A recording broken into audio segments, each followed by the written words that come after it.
Good evening and welcome to the commencement exercises for the class of 2022. My name is Dr. Kilbride, and I'm honored to serve as your superintendent. Now, I'm allotted a short time to speak with you this evening, and my first responsibility is to bring greetings and congratulations to our graduates, to our families, from the Board of Education, who are committed to the personal and academic success of every student in the Ritenour School District.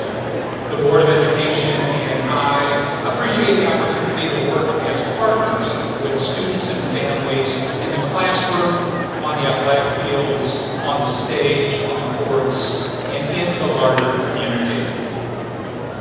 Now, there's pressure in giving speeches like this one that I'm giving tonight.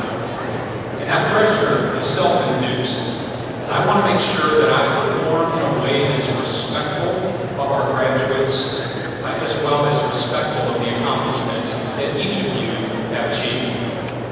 Now, graduates, you're in this space today not because of the work that you did this year, but due to the work that you've done over the course of the last 13. Today is the culmination of many years' worth of work, and as with anything, that which is worth having isn't easy.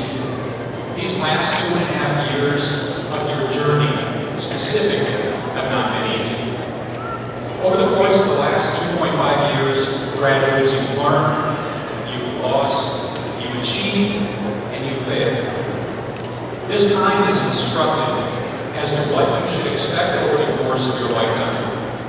You've gained life experiences that will be invaluable to you as you move into the next phase of your life, whether that be employment, enlistment, or enrollment. However, graduates, the value only exists if you've taken time to reflect on your experiences, mining all that you can from them. Now, this work of learning from experience is what David Foster Wallace calls living consciously, always seeking understanding from our current reality. To make this idea of living consciously more clear, Wallace talks of two young fish swimming along in the water, as they do every day. When they swim past a goldfish, who nods and says, "How's the water?" The two young fish continue swimming along, and in just a bit, one fish looks to the other and says, "What is water?"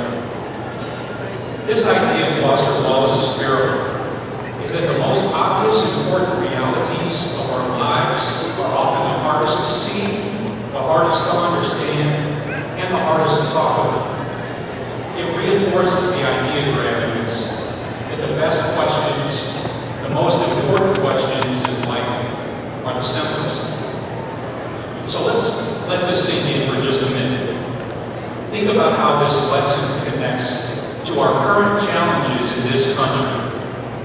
In fact, let's take a moment of silence to recognize this notion that the most obvious, important realities that we swim in every day are the hardest to see and are the hardest to talk about, given the recent tragedies in this country. And thanks to graduate Tess Kostoff for encouraging this moment. Let's pause for a moment of reflection.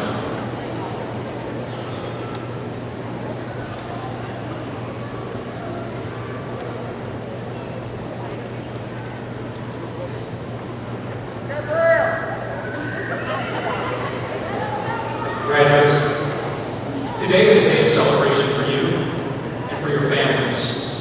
When the graduation celebrations end, whether that's this evening, following a gathering, or on Monday, when life returns to normal, and you're swimming along next to your family and friends, you must commit to living consciously. Recognizing the fact that in this society at this point, when you ask the question, "What is water?" you might get 4 or 5 different answers. Graduates, this is the time for your leadership, which this country needs very badly right now. What does this leadership look like? I'll tell you. Leadership is recognizing that we're living in a confusing, challenging society right now.